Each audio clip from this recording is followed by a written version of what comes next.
আমাদের সংবিধানও আছে, প্রশাসনের সকল স্তরে কি করবে, জনগণ অংশগ্রহণ করবে। তো এখন কি আমরা প্রশাসনের সর্বস্তরে অংশগ্রহণ করতে পারবো? এই সরকারের কথা বলবো, আমি বিএনপির কথা বাদ দেন, আগামী কি সরকার আসবে বাদ দেন, এই সরকার তো আপনি পারছেন না।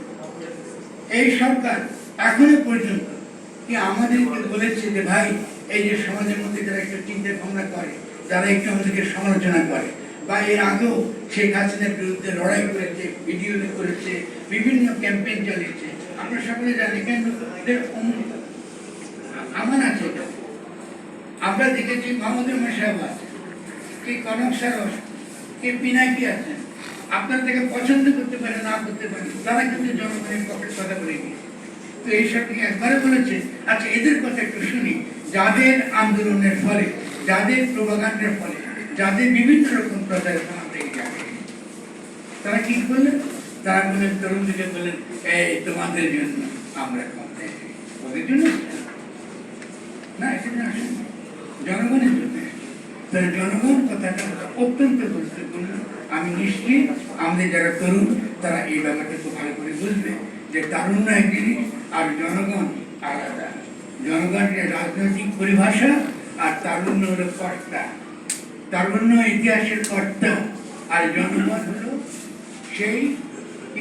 সেই বিশেষ উপাদান যাদেরকে আমরা রাষ্ট্র গঠনের প্রত্যেকটা স্তরে যখন তাদেরকে আমরা চেষ্টা করব এবং তাদেরকে আমরা নিয়ে আসবো, সেখানে বিভিন্ন এই ছোট ছোট এই সবার মধ্যে এটা করে গঠনতান্ত্রিক কাউন্সিল, গঠনতন্ত্র নিয়ে আলাপ আলোচনা তর্ক বিতর্কের জন্য, তখনই কিন্তু আমরা একটা নতুন গণতান্ত্রিক রাষ্ট্রের একটা উদ্ভব আমরা কিন্তু ঘটাতে পারি।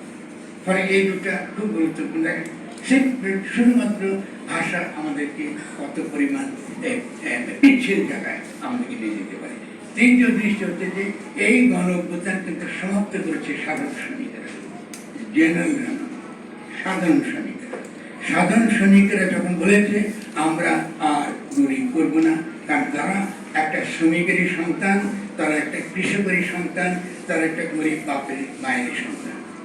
সে দেখতে পাচ্ছে তার সন্তানকে রাষ্ট্র হত্যা করছে, ও কিন্তু অস্বীকার করছে বলে। ফলে ওই শ্রমিকটার কথা কিন্তু মনে রাখবে। ফলে ভাববেন না যে শুধু ছাত্রের তার গণতন্ত্র হয়েছে, এটা কিন্তু ভুল।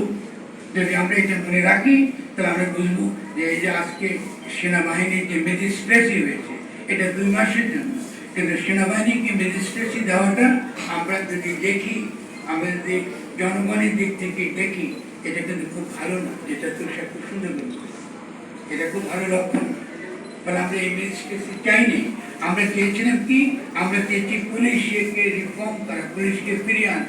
পুলিশ যদি ফিরে না আসে, তার উচিত ছিল খুব দ্রুত বেগে পুলিশকে পলাতক ঘোষণা করা। পুলিশকে কেন পলাতক ঘোষণা করা হলো না? না আমার কারণ খুব সিম্পল, কারণ যে কোনো কারণে হোক না কেন, হয়তো তারা আমাদেরকে প্রমাণ করতে পারবেন না শেখ হাসিনা আমলে যারা পুলিশ ছিল তারা প্রত্যেকে বাংলাদেশের পুলিশ ছিল। 2 নম্বর কারণ হচ্ছে, যখন পুলিশ অতীতে দুর্নীতির কথা বলছিলাম, পুলিশ এর আগে মাসে 2, 3, 4 বেলা 50 লক্ষ টাকা তারা কামাতো। তো আপনার এই ছোট চাকরির জন্য ফিরে আসবে নাকি বিপদে? আমাদের মনে আসবে কেউ? আসবে না। আপনার তো আগেই বুঝে উচিত ছিল পুলিশ আসবে না, তাহলে আপনি প্রস্তুতি নিলেন না। আপনি কেন প্রস্তুতি নিলেন না আইন শৃঙ্খলা রক্ষাকে, থানাগুলোকে রক্ষা করা, বা সেই ক্ষেত্রে পুলিশ আপনার কি ভূমিকা রাখবে? এখন জনশৃঙ্খলা রক্ষা করাটা একটা সবচেয়ে বড় একটা সংকট হয়ে দাঁড়িয়ে